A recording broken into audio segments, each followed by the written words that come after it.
Vale. Pensaba que quería levantar la silla. No, tengo que arriba. Le levanto el asiento de Enrique. Traiga punta. Vale. Y esto se puede subir. Sí. El nombre, te concedo el tuteo, que es un avión. El nombre de la fundación. Fundación Pablo VI. Sí. Esto era Juan 23 de toda la vida. Sí, número 3. Claro, se van acumulando los papas. Entonces aquí, bueno, Tenemos Juan XXIII, Pablo VI, Pío XII, 11 y yo, Juan 23. Tenemos 5. Pero Juan 23 era un centro de conspiración. Aquí está reunido. Aquí Se hicimos. reunían en el sótano de... Aquí hicimos.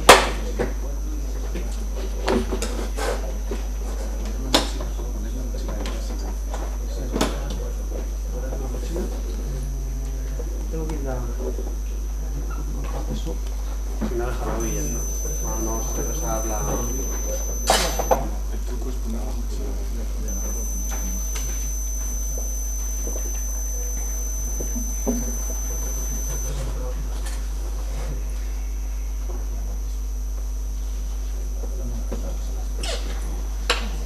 Está vacío, por favor, momento. ¿Dónde está? Sorpresa. ¿Tienes ahí una mochila abajo? Sí, aquí hay una mochila.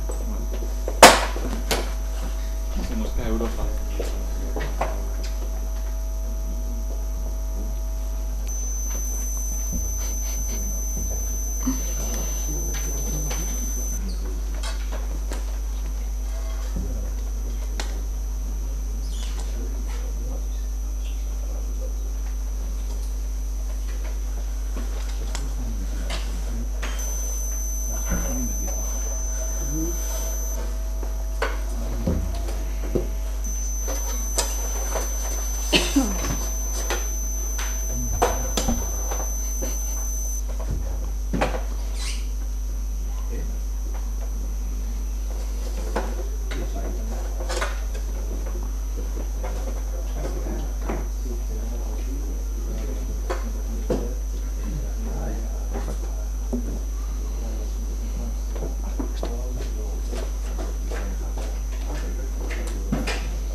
Bueno, buenos días, gracias por venir.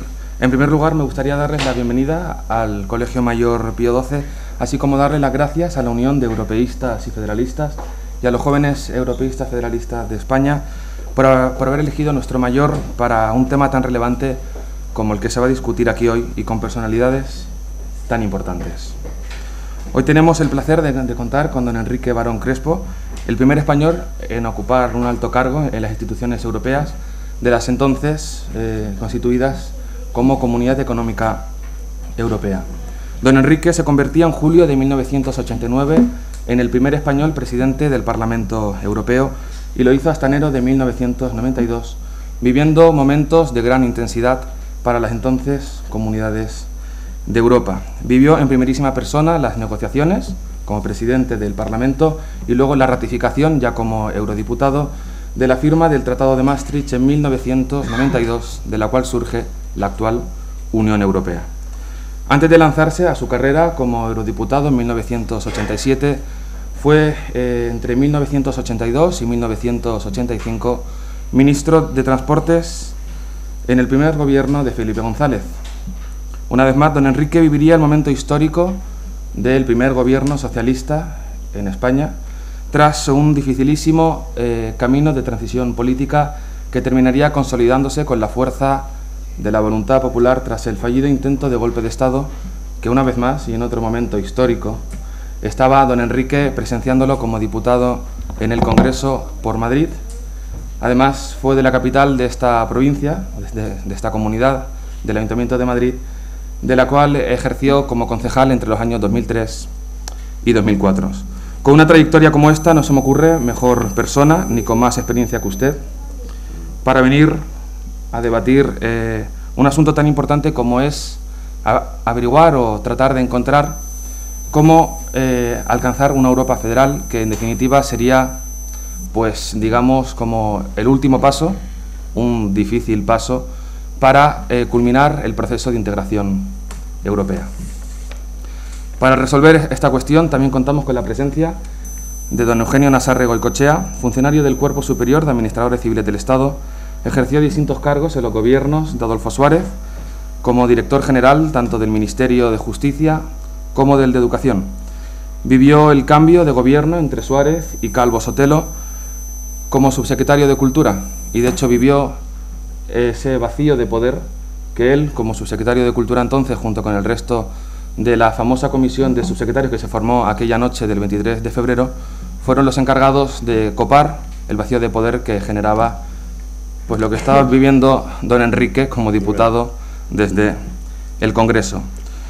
Bajo la presidencia de don Leopoldo Calvo Sotelo llegó a ser director general de Radio y Televisión Española y también, al igual que lo fue Enrique, él lo fue de entre los años 2000 a 2015, fue diputado en el Congreso por Jaén primero y después por Granada hasta hasta diciembre, hasta el decreto de disolución de las cámaras para las elecciones en las que pues hemos votado y parece ser que hay que volver a hacerlo. Por último, presentarles a los principales organizadores de este debate. A mi derecha, don Pablo Faura, presidente de la Unión de Europeístas y Federalistas de España, y a mi izquierda, a don Oliver Soto, presidente de Jóvenes Europeístas Federalistas de España.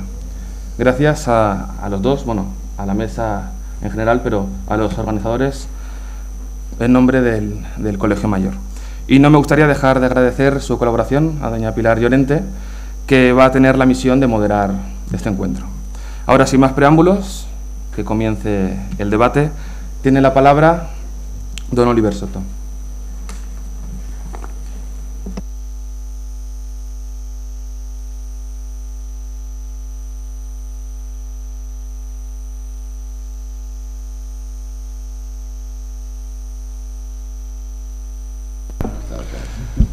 Tenía truco. Bueno, muchas gracias por las amables palabras de bienvenida del Colegio Pío XII. Quería agradecer la ocasión para agradecer que hayan decidido acoger este evento. Desde el primer momento en que se lo propusimos se han mostrado completamente favorables a desarrollar este evento. Incluso esperamos que este sea el comienzo de una fructífera colaboración en muchos otros eventos. Nos ha gustado el espíritu europeísta que ha presidido siempre y de hecho les agradecemos, por ejemplo, que hayan tenido la deferencia de que la bandera europea ondee con nosotros en este evento. En ese sentido también quiero aprovechar la ocasión para agradecer a la Asociación de Antiguos Colegiales, que han sido los que nos han propiciado este feliz matrimonio para realizar este evento, así como la Fundación Pablo VI, que se ha mostrado muy favorable a acoger este evento en esta mañana lluviosa de sábado. Por supuesto, también quiero agradecer a todos los ponentes que están aquí con nosotros y también a nuestro amable público que ha decidido que era mejor compartir con nosotros unos momentos para hablar de Europa en una mañana que invita mucho más a quedarse en la cama y pasando un sábado un poquito más calentito que aquí. En este sentido, después de mis palabras de bienvenida, quería hacer también unas palabras de recordatorio a una gran persona que ha sido miembro fundadora de UEF España. Su nombre es Elena Rodríguez Espinar. Fue una de las personas que estuvo en el origen de la asociación, de la Unión de Europeístas y Federalistas de España, y estuvo trabajando durante muchísimos años, más allá desde 2004, en el proyecto de una Europa federal, trabajando desde Barcelona. Su grupo, junto con el grupo que hay en Madrid, en Andalucía, en Galicia, en Castilla y León, ha sido el germen que ha terminado dando lugar a la asociación. En este sentido, yo, debido a su reciente fallecimiento, quería pedir que tengamos un recordatorio especial a Elena y que guardemos un minuto de silencio, así que les pediría que nos pongamos en pie.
Pero Elena, que era muy risueña y que siempre pues animaba a la asociación a seguir adelante, no creo que hubiese sido no creo que hubiese querido ser recordada simplemente por el silencio, sino también por las palabras. Entonces creo que una de las buenas palabras y una de las buenas formas para honrar su memoria es precisamente el intentar llevar adelante el sueño que le inspiró durante todos estos años para estar luchando por una Europa federal.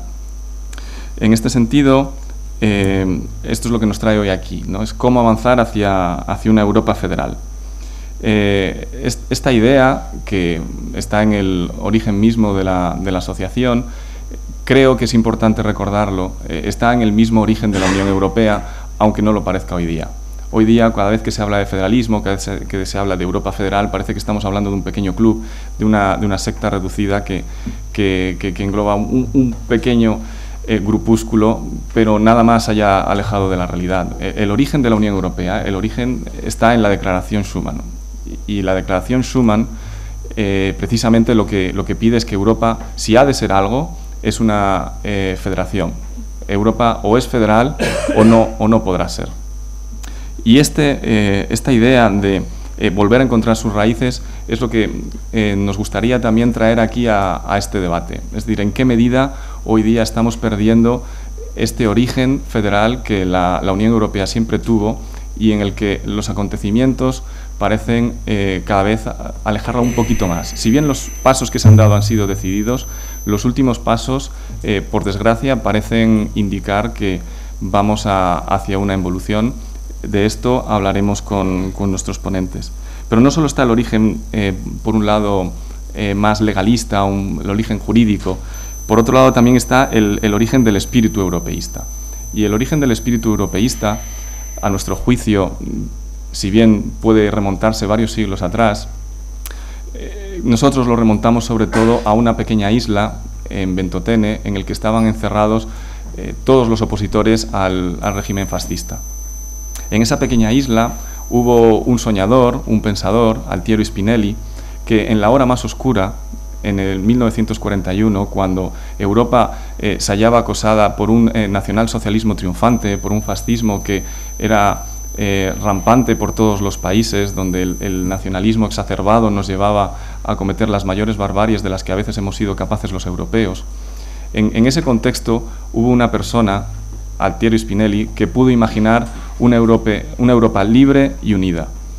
Muchos le dijeron entonces que era un iluso, muy pocos firmaron con él el manifiesto que ese día elaboró, de hecho solo 2 más personas de todos los prisioneros, y ese espíritu iluso creo que inspira mucho lo que debería ser para nosotros una fuente de cambio. Porque no es un espíritu iluso, es un espíritu ilusionante. Eso es lo que motivaba las palabras de Altiero Spinelli. Spinelli fue capaz de ver 2 pasos más allá de lo que nadie más fue capaz. Y ese es el espíritu que siempre tuvo el federalismo europeo. Un federalismo que luego se ha ido prolongando a lo largo del tiempo, pero el federalismo europeo siempre ha tenido esa capacidad de soñar un futuro, un futuro europeo común para todos nosotros, que luego se ha venido haciendo realidad. Imaginad en 1941, imaginar una Europa libre, lo difícil que era, y cómo a partir de 1950 empieza a ser un poquito cada vez más unida. Pero no solo eso, los federalistas europeos no solo estuvimos en la inspiración de las primeras instituciones europeas, también estuvimos incluso en algunas de las cosas que se han terminado convirtiendo en realidad 30 años después. En 1965, por ejemplo, fueron federalistas europeos de Bolonia los que acuñaron la primera moneda de euro, algo que ha pasado desapercibido, aunque los pocos que tienen esas monedas realmente tienen un tesoro. Pero no solo eso, también los federalistas europeos soñamos un parlamento que fuese elegido por los ciudadanos, no nombrado por los parlamentos nacionales, y lo conseguimos en 1979. En 1984 fueron precisamente el grupo de Spinelli el que promovió que tuviésemos un avance en la Constitución Europea. Y parece que fracasó, pero ahí se colocaron los mimbres que forzaron la entrada de los nuevos pilares, que no solo eran económicos, sino que eran también políticos, que daban un mayor espacio para la democracia, dando un mayor poder para el Parlamento Europeo. Y no solo eso, sino que nosotros, los federalistas europeos, hemos tomado ese testigo. Nos llamaron ilusos cuando en las elecciones de 2009 les preguntábamos a los partidos políticos, bueno, ¿y quién es vuestro candidato? De hecho, yo que estuve en esa campaña pude ver cómo algunos representantes de algunos partidos nos miraban con incredulidad diciendo, pues no tenemos. Obviamente eso no se podía decir en público, pero no tenían candidato. Bueno, solo la pregunta, solo la provocación, que es lo que hacemos los federalistas, soñando un poco un futuro, ha servido para que 5 años después, en 2014, cada partido tuviera un candidato. Y por primera vez en la historia europea, el candidato que ahora preside la Comisión Europea ha nacido de las urnas. Eso es otro paso más en el federalismo europeo, del que debimos sentirnos orgullosos y que debemos ser capaces de ver que lo hemos logrado nosotros. Hay una frase del Quijote, y con esto me gustaría terminar, en la que dice Quijote que bien podrán los encantadores quitarme la aventura, pero el esfuerzo y el ánimo será imposible.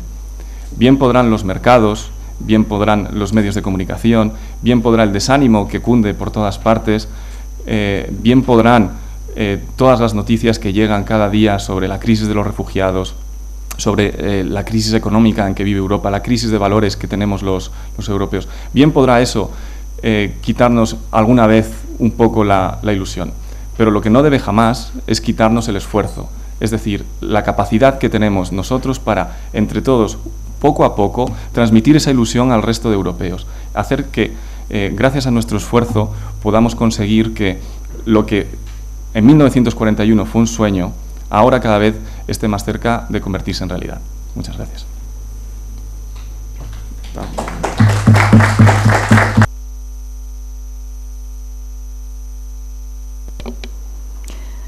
Buenos días a todos. Bueno, en primer lugar, quería dar las gracias también, por supuesto, a Alejandro, Oliver y a nuestros tres ponentes, Pablo Faura, presidente de UEF España, Eugenio Navarro, presidente del Consejo Federal Español del Movimiento Europeo, Enrique Barón, expresidente del Parlamento Europeo y además socio de honor de UEF España. Muchas gracias y muchas gracias a todos los que estáis aquí. Veo caras conocidas y me alegra mucho, una especial mención a Jonás, gracias por venir también desde Bruselas. Bueno, entonces hablaremos de cómo avanzar hacia una Europa federal. Como ya ha presentado Oliver, el federalismo ha sido desde sus orígenes un planteamiento de Europa visionario. Ha estado en la vanguardia del planteamiento de la integración europea. Y en un momento en el que a la crisis económica se han sumado retos tan importantes como la crisis de refugiados, la posible salida de Gran Bretaña de la Unión, la crisis de seguridad y lucha contra el terrorismo, y en el que la ciudadanía está desencantada con el proyecto europeo, creo que es importante retomar el federalismo como una ideología que inspira en la construcción europea. Entonces, por eso quería organizar esta moderación pidiéndoles a los ponentes que brevemente, en una presentación de 5 o 8 minutos y sin condicionamientos concretos por mi parte, planteen qué elementos principales, cuáles son los pasos fundamentales para caminar hacia una Europa federal en este momento, y después pasaremos a un turno de preguntas por bloques, en los que trataremos primero cambios institucionales y posible reforma de los tratados, en segundo lugar economía y sociedad del bienestar, y en tercer lugar temas de acuciante actualidad como los que hemos mencionado. Así que me gustaría dar la palabra, por ejemplo, pues, a Enrique Barón, con esta primera presentación de cómo avanzar hacia una Europa federal. Gracias. Bueno, muchas gracias. En hora y media vais a superar al Parlamento Europeo. Entre todo, agradecer al subdirector su presentación, y además creo que me ha dicho que coincidí con su abuelo al comienzo de la transición con Socias Humbert, cosa de la que me siento orgulloso porque creo que hicimos algo importante. En cuanto a mi biografía, Lo relevante en el tema europeo es que, como dijo Paco Ordóñez cuando me eligieron presidente del Parlamento Europeo, el día de Santiago de 1989, me llamó y me dijo, estaba en el hospital, me dijo: Enrique, dice, eres el primer cargo que tenemos en Europa fuera de cupo. Eso es lo significativo, porque en los de cupo estaba, todos los que tocaban, pero yo ahí, vamos, no es que fuera por libre, pero fue fuera de cupo. Y ya entro en materia, tratando de contestar con brevedad y a las cuestiones que se han planteado. Bueno, en primer lugar, el federalismo no es un credo político. El federalismo es un sistema para organizar la convivencia política. Por lo tanto, no es que uno sea federalista, pues como puede ser monárquico o republicano. Incluso estamos ya inventando las monarquías federales.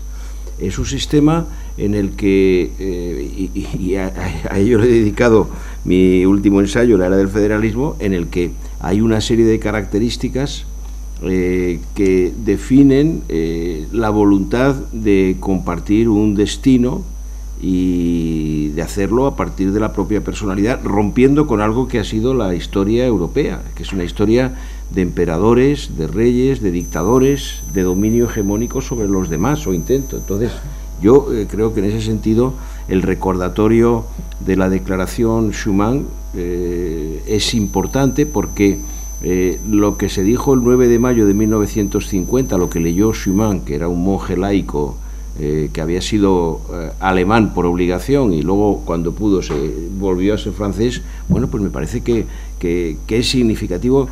Y sí es cierto que hasta el día de hoy la palabra federal no ha estado en ningún tratado posterior, sobre todo desde que entraron los británicos, que son bastante buenos a la hora de enmendar documentos. El Foreign Office es enormemente eficaz.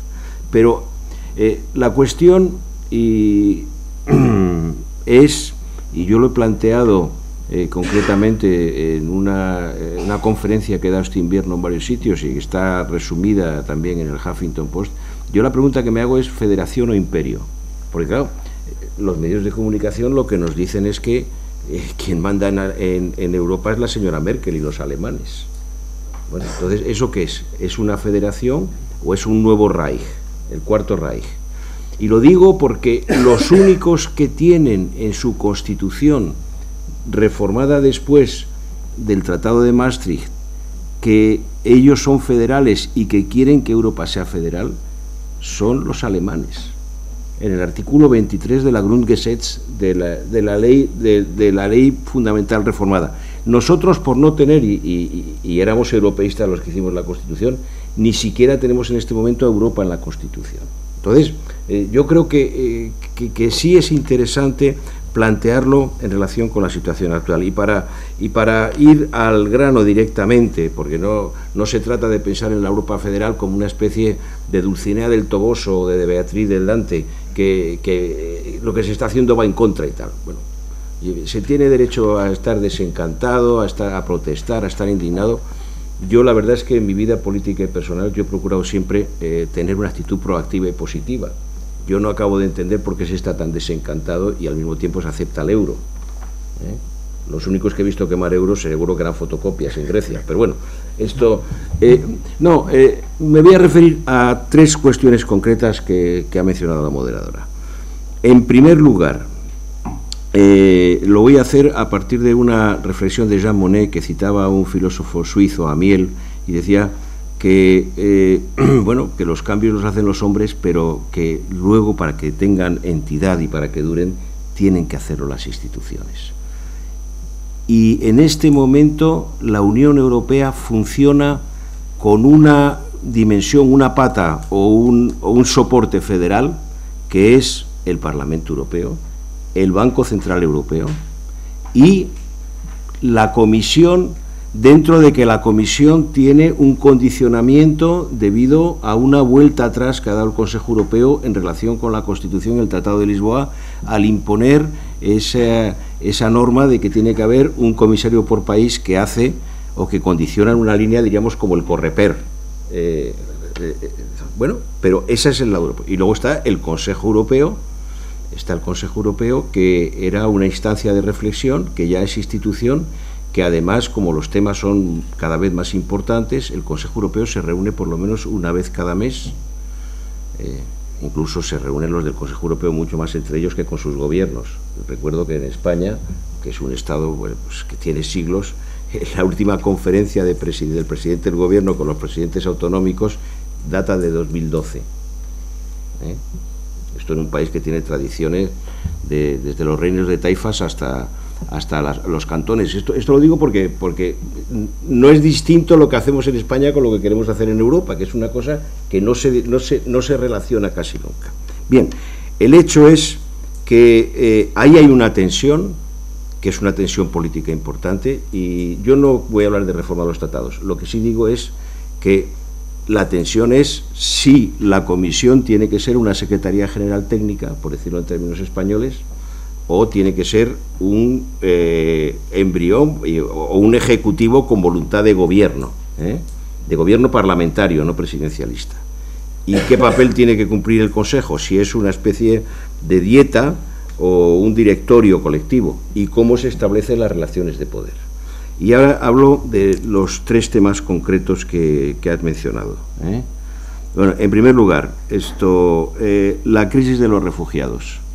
La crisis de los refugiados es una urgencia, pero es un tema de fondo porque estamos todo el día discutiendo lo mal que nos va y los problemas que tenemos.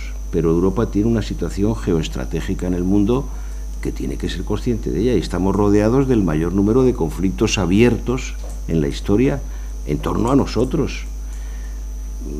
Bueno, hay que ver cómo lo podemos tratar, pero además es que nosotros tenemos un problema muy importante desde el punto de vista no solamente de nuestra prosperidad a pesar de los pesares. Somos un paraíso para la gente que nos rodea, pero es que además si hay guerras encima, pues la gente se vendrá con más ganas. Y por lo tanto es muy importante que incluyamos en nuestra reflexión nuestra situación geopolítica, que pensemos que tenemos que actuar conjuntamente y no cada uno por su cuenta, y me parece que la propuesta que ha hecho la Comisión de una agencia federal de asilo y de refugiados va muy bien en la buena línea, pero no lo tenemos. Es decir, esto es una casa medio hacer. ¿Qué respuesta presupuestaria tenemos? Hombre, hemos dado 7.000 millones a Siria en su territorio, o entre los Estados miembros y la Unión Europea. No lo decimos nunca, pero por primera vez no hemos tirado un tiro en esa zona. Y Siria también forma parte, como Irak, como Líbano, forma parte pues de aventuras coloniales europeas no muy distantes. Es decir, que bueno, pues ese sí que es un cambio. Y luego también, pues cuando se habla de Grecia, pues los españoles también tenemos una cierta experiencia, también somos frontera, no solamente hay que ir a Lesbos, basta con ir a Ceuta y Melilla, que están a la vuelta de la esquina. Es decir, que ahí también se plantea, bueno, en qué medida hay que fortalecer el Frontex, en qué medida hay que adoptar una política de colaboración con África, en qué medida tenemos una responsabilidad importante de cara al Mediterráneo. Todas estas son cuestiones que tenemos que discutir y tenemos que ir elaborando y construyendo. Por eso, eso es una urgencia, la crisis de los refugiados. Y luego, nuestro futuro demográfico. Si nosotros queremos tener un futuro demográfico, somos el 7% de la humanidad bajando y tenemos una edad media superior, bueno, pues por ejemplo, a la de los Estados Unidos, que bastante se está beneficiando también de descremar la inmigración selectiva en el mundo, y nosotros la necesitamos. Y yo me acuerdo de ver a Kofi Annan diciendo algunas cosas de estas en el Parlamento Europeo, y no tuvo ningún éxito hace 10 años, y ya se sabía que había ese problema. Entonces, segunda reflexión de la que no hablamos nunca, lo que se puede llamar la terapia de choque de Draghi. Hace no más de 15 días el Banco Central Europeo ha decidido pues lanzar una avalancha de 80.000 millones de euros al mes en lo que se llama la facilitación cuantitativa, de incluso, bueno, bajar los tipos de interés a cero e ir más allá y adquirir también masivamente bonos de empresas. Bueno, yo veo que ahora mismo el debate en Alemania es que están absolutamente...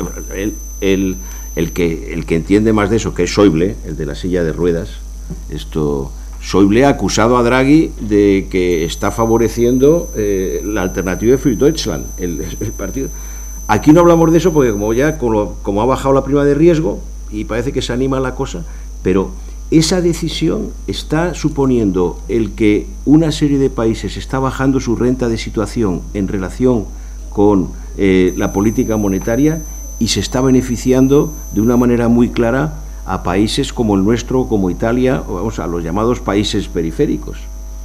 Y no somos conscientes de eso. Y ese es un tema europeo muy importante. Bueno, y tiene mucha trascendencia, porque es un paso el que ha dado el Banco Central Europeo en línea federal. Y antes de decir que hay que reformar los estatutos del banco, que habrá que ver, bueno, hay que ver también cómo van las cosas. Bueno, también habría que incluir esa prioridad. Y luego ya, para no pasarme mucho, esto en relación con el Brexit, bueno, yo no he compartido nunca el que se pueda aceptar la modificación del artículo primero desde el Tratado de Roma de que la Unión tiene que ser lo más estrecha posible entre nosotros. Los británicos, la verdad es que, bueno, en esto siempre hay que debatir mucho con ellos. Los británicos, a la hora de luchar por la libertad en Europa, siempre han estado a fondo comprometidos. Bueno, con los británicos hay que jugar hasta el minuto 92. Yo creo que de una manera no demasiado activa. Hay que dejarles primero que discutan entre ellos y ayudar con discreción a las fuerzas europeístas. Si no, me parece que desde su punto de vista es un suicidio colectivo y desde nuestro punto de vista sería un debilitamiento muy importante. Y para concluir, bueno, esto de que el futuro federal, yo creo que estamos haciendo día a día federalismo por obligación, y hay que decirlo.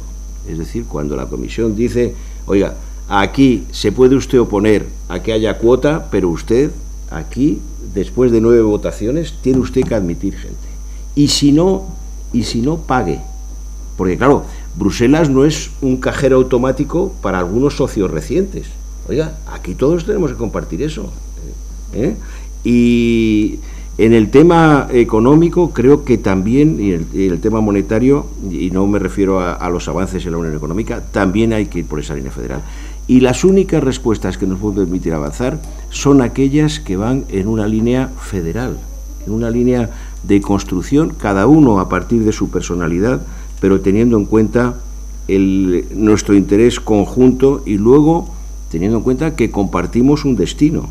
Y eso, bueno, pues no tenemos todavía un presupuesto federal digno, no tenemos un balance federal, no tenemos mutualización de la deuda, tenemos una serie de populismos que nos están diciendo que el pasado añorado fue mejor.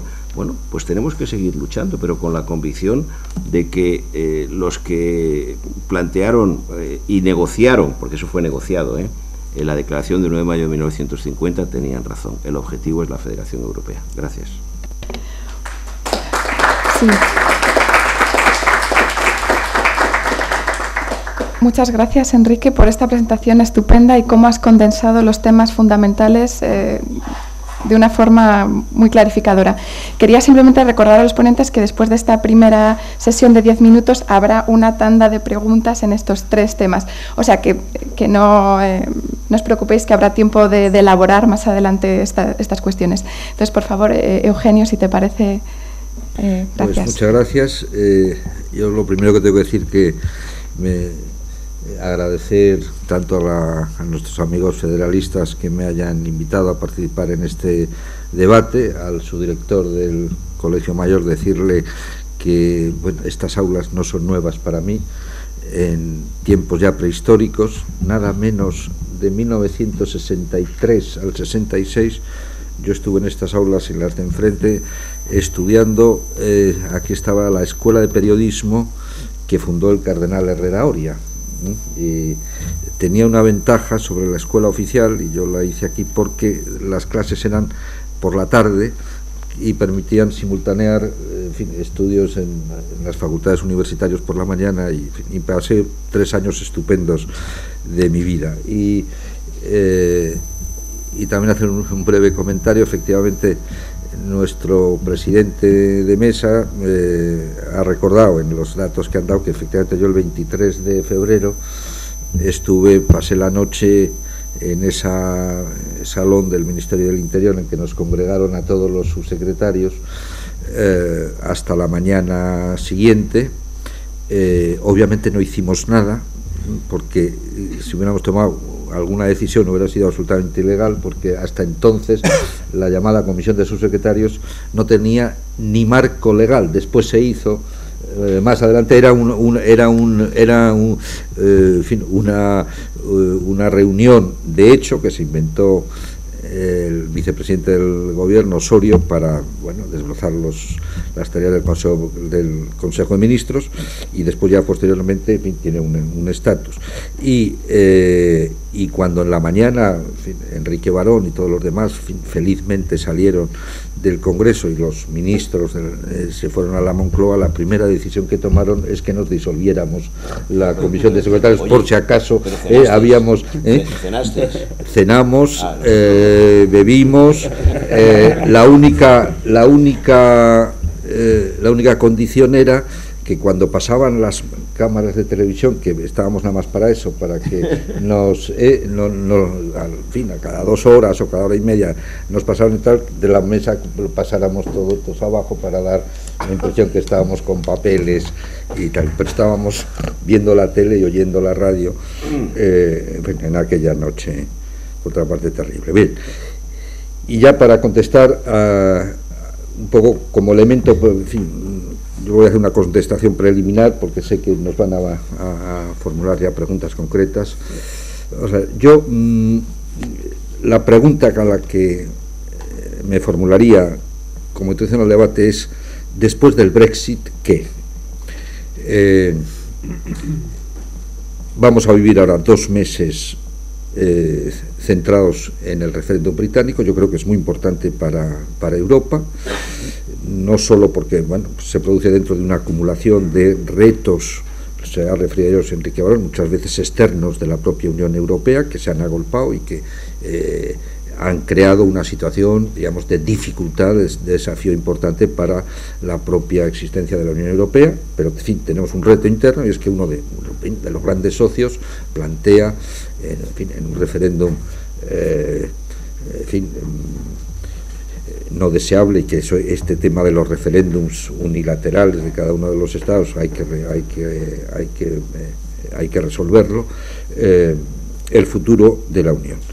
Yo creo que las encuestas vamos a estar al filo de la navaja. Hoy las últimas es empate técnico. Yo creo que va a ganar el sí, apuesto para ganar el sí. Las apuestas, yo he visto están en estos momentos el 27% los que apuestan a favor de que se vaya, y el 72% suelen ganar las apuestas de Londres. Pero ¿qué haremos, qué debemos de hacer después del 23 de junio? Si sale el sí, si sale el no, sería un escenario catastrófico que creo que no merece la pena ni siquiera debatir.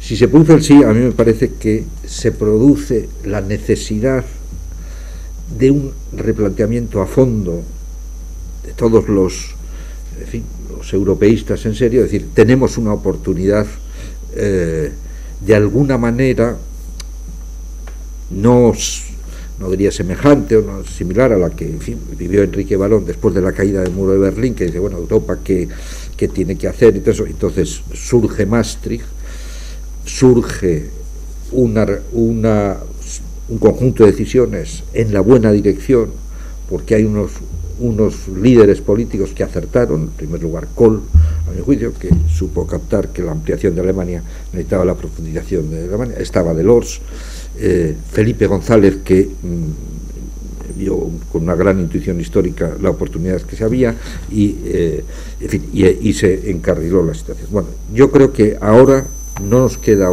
esta es mi modesta visión, y lo planteo como debate, no nos queda otro remedio que apostar por la Europa de las dos velocidades.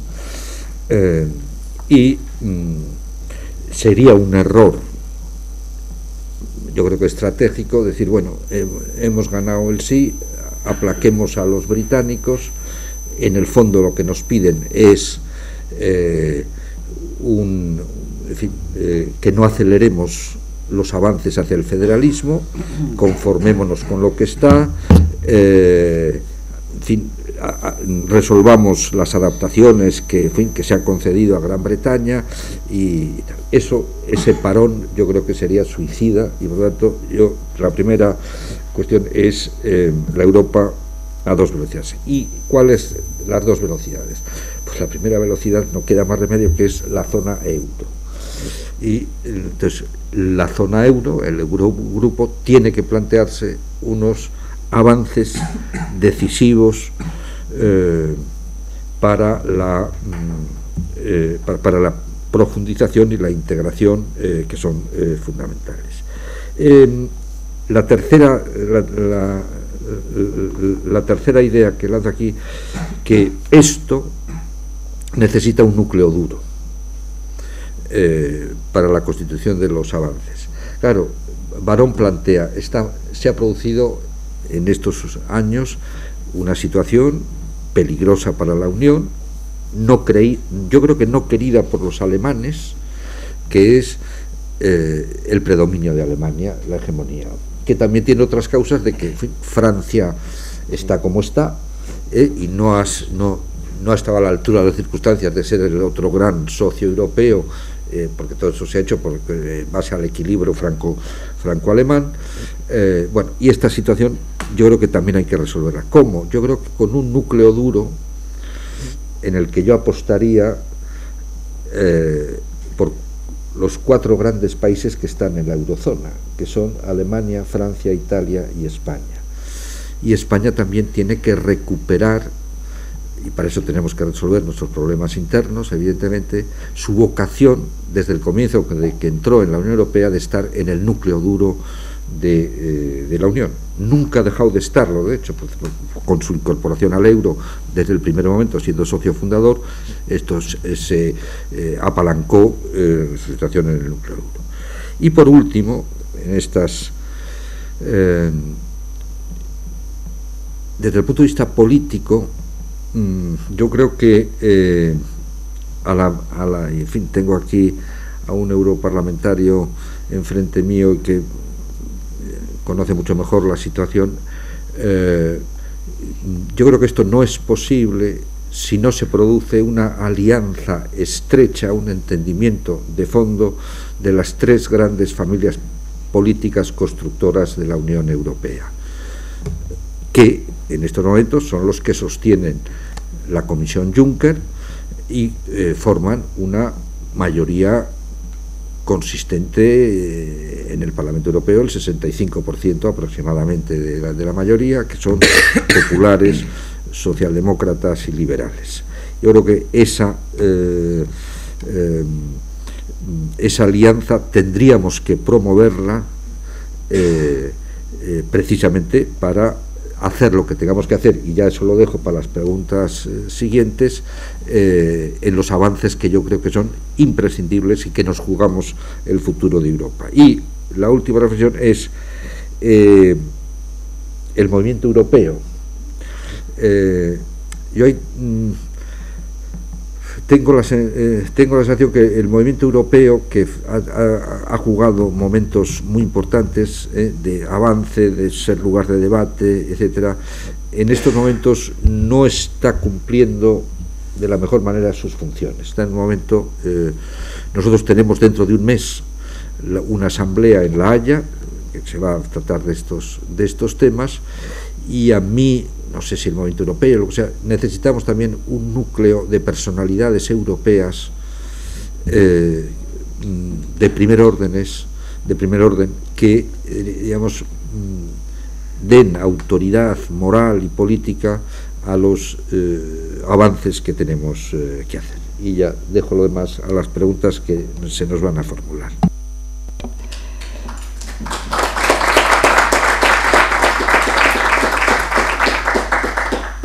Muchas gracias, Eugenio, por tus reflexiones y por sacar también temas tan importantes como el de la Europa a las 2 velocidades, la importancia del Eurogrupo, de un presupuesto quizás dedicado y retomaremos estas cuestiones también en el siguiente bloque.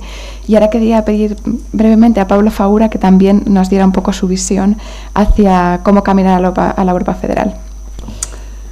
Gracias Pilar. Bueno, antes que nada, sumarme a los agradecimientos que ya se han hecho tanto al colegio por permitirnos hacernos su espacio y colaborar con nosotros, además de manera muy cercana y facilitándolo todo, ¿no?, para tener esta reunión, y por supuesto a Eugenio y a Enrique por acompañarnos. Como por otra parte es habitual, ¿no?, y los proyectos que tenemos en común que van mucho más allá de aquí de tener una reunión, porque el federalismo además es eso, o sea, es cooperar cada uno desde su posición. El otro día leí una frase de Ortega y Gasset que decía: no sabemos lo que nos pasa y eso es precisamente lo que nos pasa. Y creo que me gustó y me la apunté porque creo que expresa muy bien la situación en la que está la Unión Europea ahora, o el proyecto de construcción europea, ¿no? Vamos a ver, tenemos una situación compleja, esto no es revelar nada nuevo, pero creo que a veces hablo desde el punto de vista del debate general y luego ya después entraremos, ¿no?, en las preguntas a las cuestiones más concretas, institucionales, económicas, etcétera, pero que en definitiva a nivel de debate público se le echa la culpa muchas veces a la Unión Europea de cosas de las que no es responsable o es escasamente responsable. O lo plantearé de otro modo: se le piden cosas a las instituciones europeas que no puede hacer, porque se habla Europa no funciona, Europa es un concepto abstracto. Hablemos de cosas concretas. ¿Qué es la Unión Europea? Sus instituciones y cómo funcionan sus instituciones. De hecho, las posiciones son distintas del Parlamento Europeo. Esto de toda la vida. El Parlamento Europeo tiene una visión muchísimo más global, muchísimo más integradora y federalista. Siempre ha mantenido posiciones muchas en este aspecto, que obviamente el Consejo, ¿no? Y que los Estados miembros. Creo que este es uno de los problemas, que estamos pidiendo a la Unión Europea que haga cosas que no puede. Por eso necesitamos más integración. Es decir, respecto a los retos que tenemos delante, estamos dando respuestas, estamos dando a problemas comunes que nos afectan a todos, respuestas desde perspectivas nacionales. Y evidentemente las soluciones son ineficientes, porque la manera de analizarlo o de abordarlas no es la adecuada. Este es el gran problema que creo que nos afecta ahora. O sea, se habla antes de la declaración de Schuman, efectivamente, que además, si lo dice expresamente, que tiene como objetivo acabar en una Europa federal, pero a mí tiene algo más que destila, que no lo pone en palabras, pero que se desprende claramente, que es un espíritu coral, es decir, un espíritu de construir en común. Estamos hablando de una declaración en 1950, 5 años después de acabar la Segunda Guerra Mundial y con Europa hecha un erial, ¿no? Creo que nos falta, creo que ese espíritu coral lo hemos perdido en buena parte. Y no hay más que ver las últimas crisis importantes que nos hemos enfrentado, el tema de los refugiados, el tema de la deuda griega, etcétera. Como las respuestas son siempre desde perspectivas nacionales y por tanto ineficientes. Quería apuntar una idea más y ya corto aquí porque después iremos más en detalle. Observamos también una creciente tendencia dentro de la sociedad europea reclamando, digamos, una vuelta a la soberanía nacional. Y yo me quería plantear o preguntar por qué puede ser esto. Creo que responde a una idea, y es que a ver, en los últimos 10, 15 años hay mucha gente que hay gente que ahora está peor que hace 10 o 15 años, mucha gente que está peor. Y se plantea, bueno, yo querría tener más influencia, querría tener más capacidad para poder hacer lo que a mí me gustaría que se hiciera. Una manera razonable es decir, oiga, pues esto es Bruselas, que se decía en Bruselas, no, yo quiero recuperar mi capacidad de decidir. Creo que esto es una trampa, no es falso. Primero, la integración no consiste en ceder todas tus competencias o toda tu capacidad de influir. Consiste en dos cosas, en integrar tu capacidad de decidir con la de otros, y además decidir en común cosas que te permite dar respuestas mucho más eficientes, o te permite, por decirlo en otras palabras, hacer cosas, proyectos mucho más grandes que de otra manera no podrías llevar a cabo. Por ahora lo dejo y si acaso Muchas gracias, Pablo. Bueno, pues me vais a permitir que yo misma salte el orden de lo que he propuesto, pero pues por un buen motivo. Tenemos la suerte de contar hoy con Jonás Fernández, eurodiputado en el Parlamento Europeo por el Grupo de Socialistas y Demócratas, y como además sé que tiene compromisos más tarde, me gustaría por favor pedirle que intervenga, que nos dé también una visión global sobre los siguientes pasos hacia una Europa federal, bueno, tocando los puntos que consideres oportunos. Y gracias, Jonás. Si estás de acuerdo, sería estupendo. Un segundito, Jonás. Hay dos micrófonos de mano. Que alguien le pase uno.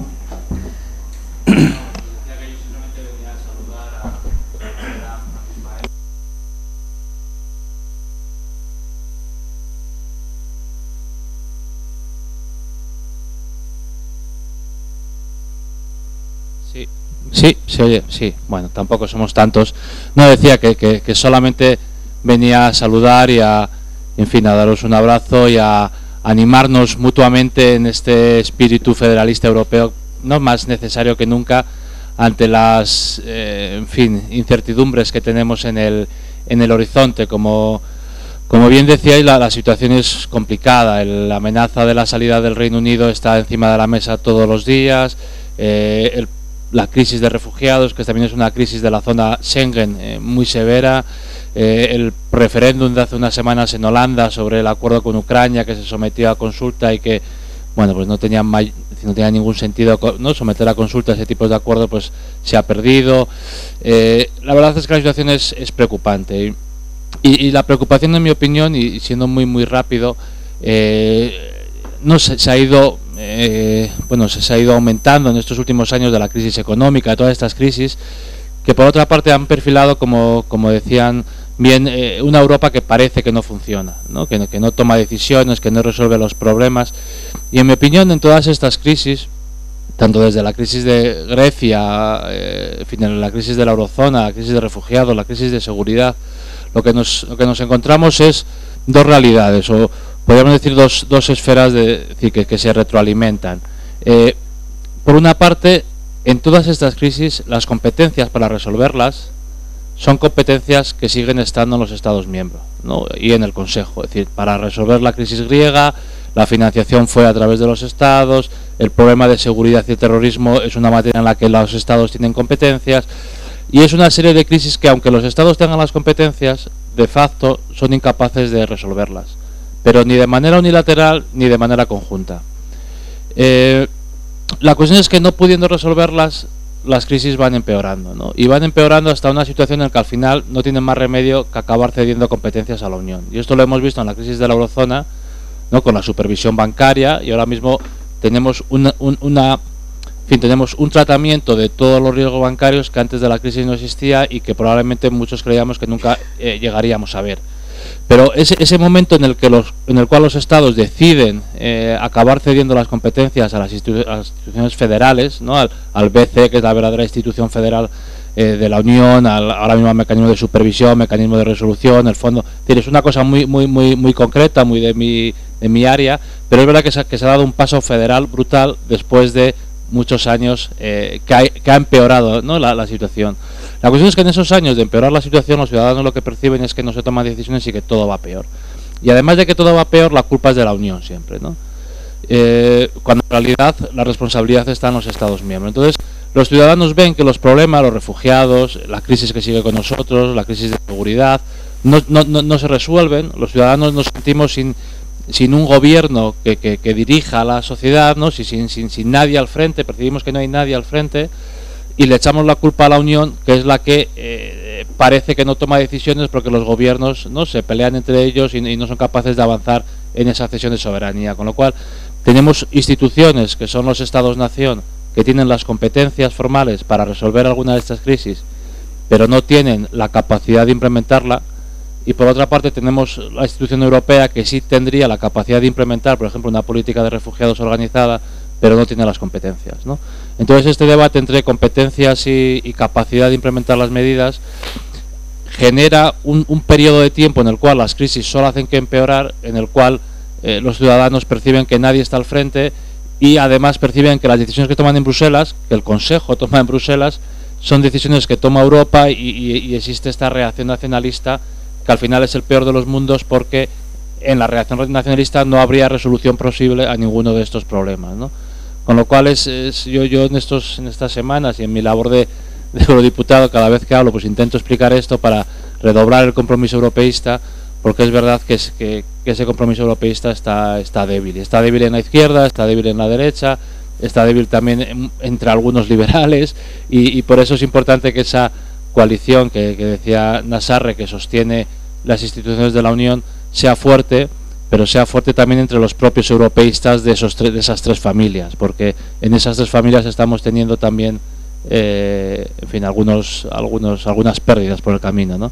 Así que muchas gracias por cederme la palabra, mucho ánimo, espíritu federalista, y en fin, estamos en la brecha. Muchas gracias.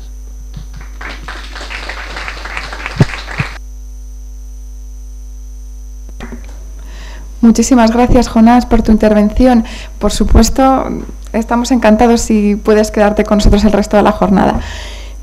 Además, gracias también por sacar el tema de las competencias, de esta transición de competencias de los Estados miembros hacia la Unión, de esta necesaria transición, porque da muy buen pie a este bloque sobre cambios institucionales. Como ya se ha mencionado por Jonás, también Enrique Barón ha hablado del Banco Central como una de las instituciones europeas puramente federalistas. Pues la arquitectura institucional de la Unión es un equilibrio difícil entre aquellas instituciones más propiamente comunitarias, como el Parlamento, la Comisión, el Banco Central, y aquellas otras con un toque, digamos, más intergubernamental, ¿no? Más de representación de los Estados miembros, como el Consejo Europeo, el Consejo de la Unión o el Eurogrupo, ¿no? Entonces, vemos también que en las diversas crisis que acucian a Europa, a menudo son las soluciones intergubernamentales las que toman la iniciativa para dar solución a los problemas. Son los Estados miembros los que se adelantan, y las instituciones europeas quedan un poco a veces relegadas a un segundo plano, a veces incluso la Comisión, una especie de secretaría técnica de las decisiones que se toman en estos ámbitos más intergubernamentales. Entonces, la pregunta que yo quería lanzaros es: en una Europa federal, ¿qué encaje tienen estas instituciones de corte más intergubernamental? Consejo Europeo, Eurogrupo. ¿De qué forma el Consejo de la Unión debe transformarse en una Europa federal? ¿Qué competencias, de qué forma tienen que aumentarse las competencias de la Comisión, el Parlamento, del Banco Central? Esto por una parte. ¿Qué cambios en la toma de decisiones? Supresión de la unanimidad, por ejemplo. Cambios institucionales. Y además quería añadir una reivindicación que es histórica del federalismo, que es una constitución para Europa, una constitución para una Europa federal. ¿Qué perspectivas? ¿Hay alguna posibilidad de que todavía en esta legislatura hubiera posibilidad de convocar una convención para la redacción de una constitución? Entonces, estas serían un poco, más que dos múltiples preguntas acerca de cambios institucionales que serían deseables para caminar hacia una Europa federal. Y bueno, pues doy la palabra, por ejemplo, a Enrique Barón, si quieres comenzar. Gracias. ¿Por qué no montáis un seminario de una semana? Vamos a ver, esto, hay una previa que es, y Jonás ha sacado el referéndum holandés y está el Brexit. En primer lugar, esta historia de que la democracia directa es el método para organizar la convivencia entre 500 millones de ciudadanos y 28 estados es pura demagogia. Y no se puede seguir así. Es decir, yo he estado la semana pasada, no por razones bancarias, sino por razones culturales, en Suiza. Bueno, y los suizos tienen un problema muy grave con la democracia directa en este momento. Es decir, en Suiza hay un partido de un millonario que se llama Blocher, el SVP, que es el primer partido de Suiza, que en un referéndum han votado en contra de la inmigración de masa. Y nosotros le hemos dicho a los suizos, que son los que tienen más experiencia de democracia directa, mire usted, esto no puede ser. Es decir, si ustedes están en Schengen, si están prácticamente integrados, el que ustedes establezcan barreras a los europeos, eso no puede ser.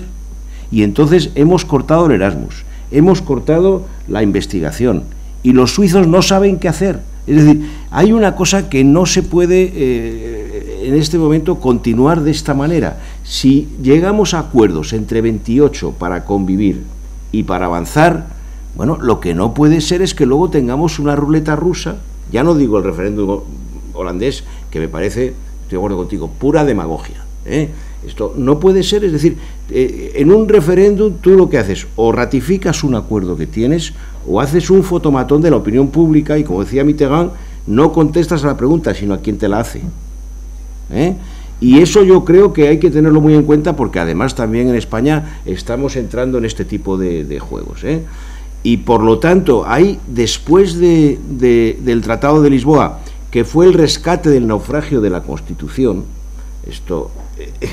hemos hecho un tratado que se llama el Tratado de Gobernanza, el Fiscal Compact, ¿no? Ese tiene una cosa buena, y es que se ha roto la ratificación por unanimidad, con los 2/3, copiando lo que hicieron los estados, los constituyentes americanos, ya ha entrado en vigor. Pero claro, a favor de Alemania hay que decir una cosa: su último referéndum fue en 1933. No les han quedado ganas de hacer más, ¿eh? Yo creo que esto hay que plantearlo de una manera muy seria, porque así no se puede avanzar. Y ya dicho esto, yo no voy a contestar a muchas de las preguntas. Lo que sí voy a decir es una cosa: en primer lugar, por ejemplo, el pulso en este momento de la Comisión con el Consejo en relación con la crisis de los emigrantes es un pulso muy importante. ¿Por qué?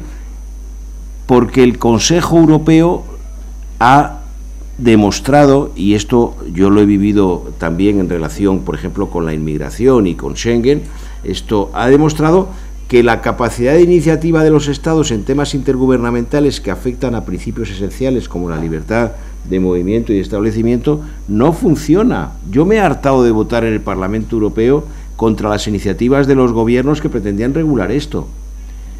Bueno, ahora mismo, ¿cuál es el conflicto? Pues que hay una serie de estados que dicen o que no quieren refugiados, o que desde luego, si vienen, que sean cristianos, y además habrá que ver si son católicos, ortodoxos y demás, pero que musulmanes no, bueno, que es una cosa escandalosa absolutamente. Entonces, bueno, cuando dice la Comisión, oiga, una agencia federal, ¿qué supone?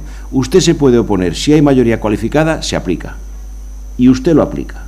Eso es la ruptura de la unanimidad, porque yo cito mucho a Albert Copé, que era un belga de los fundadores, que decía: con unanimidad no funciona ni mi familia. Entonces, bueno, pues esa es la cuestión. Entonces, convocar una nueva convención, yo no creo que en este momento el hacer una apelación de ese tipo pueda tener una operatividad, sobre todo teniendo en cuenta algo que ha dicho Eugenio Nassarre, que es que hay algunos países fundadores, uno Francia, otro Holanda. Holanda en Maastricht, no sé si lo recordáis, yo estaba allí negociando. En la negociación de Maastricht se rechazó la propuesta holandesa por excesivamente federalista. Y fíjate cómo está Holanda ahora, ¿eh? Hombre, dentro de todo tienen una presidenta del Parlamento que es marroquí, o sea que tampoco podemos darle muchas lecciones, ¿eh? Yo tengo ganas de ver una cosa así en España. Entonces, ¿Qué es lo difícil en el momento? Bueno, lo difícil, pero han elegido a una marroquí holandesa, señora, como presidenta del Parlamento. Nosotros no tenemos...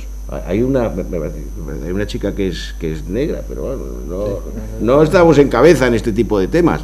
Entonces, yendo al fondo de la cuestión, mientras que Francia no resuelva su paralización y algunos otros, por ejemplo como Holanda, también, yo no soy partidario de lanzar una nueva convención, porque además os digo una cosa, si es que ya está redactada la Constitución Europea, no hay que cambiar mucho, se puede perfilar, pero los 96 artículos que discutió la anterior convención, conseguimos colar la Carta de Derechos Fundamentales, que nos costó trabajo que fuera vinculante en Lisboa, pero tampoco hay que dar muchas vueltas. Lo que hay que ver es ese paquete, que son los 300 y pico artículos del acervo y eso, que cómo se pueden considerar. Pero yo no creo que haya que hacer muchas más cosas, y otras sí hay que hacerlas. Por ejemplo, una de ellas es que no lo conseguimos en la Convención Constitucional, pues que haya, además de una responsable o un responsable de política exterior, que no es una competencia puramente europea, pues teniendo ya el euro y teniendo el Eurogrupo, pues que haya un vicepresidente de la Comisión responsable claramente del tema económico, porque con una moneda que es la segunda moneda del mundo, simplemente con el Banco Central no funciona. Entonces hace falta el Tesoro, y hace falta también, en este momento no estaría de más que nos releyéramos el informe de los 5 presidentes de cara a 2025, en el que se contienen muchas de estas cosas. Yo ahora mismo me parece más importante, por ejemplo, dar el paso del Tesoro, y luego la mutualización subrepticia que está haciendo Draghi y los del Banco Central, pues entrar un poco en ella. Los alemanes se resisten como gato panza arriba, pero con algunas de las cosas que ha dicho Jonás, pues está empezando a pasar, con el mecanismo de resolución, van empezando, y lo hacemos a la europea.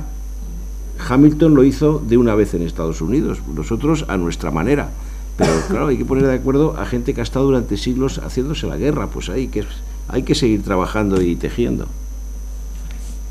Muchas gracias, Enrique. Bueno. Eugenio, ¿qué te parece? Gracias.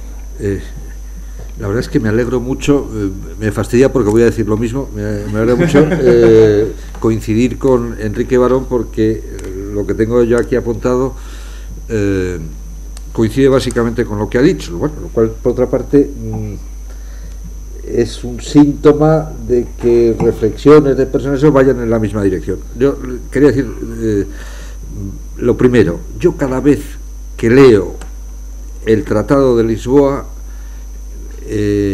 me parece que es un buen tratado, es decir, y que nos sirve para lo que en estos momentos tenemos que hacer en Europa, y en fin, toda la parte, diríamos, que se incorpora a los viejos tratados en Lisboa es, lo dice José María Gil Robles, es una constitución sin nombre.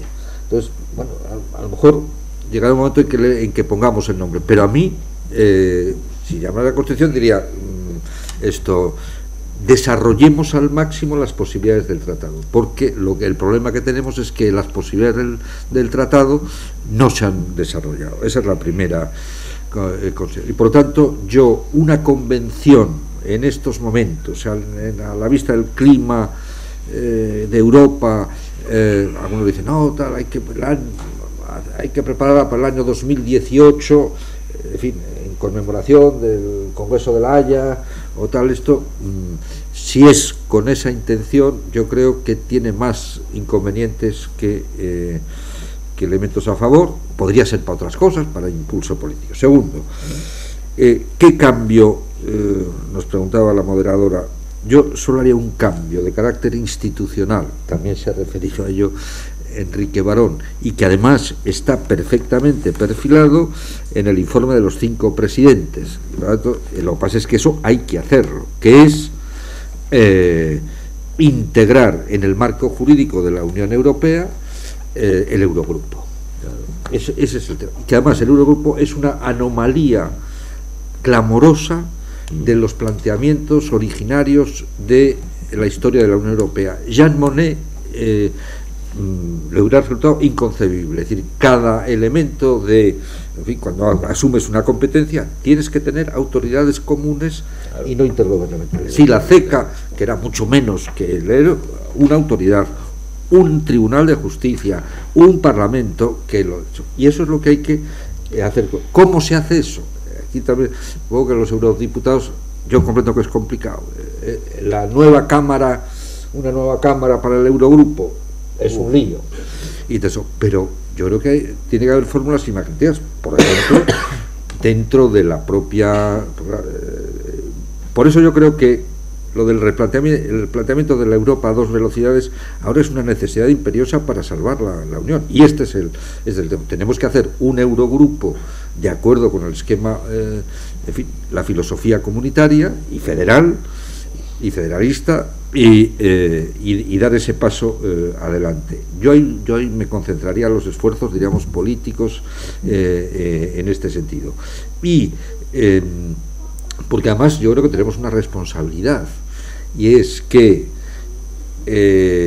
si funciona la Europa del euro, el Eurogrupo, los 19, hemos salvado Europa.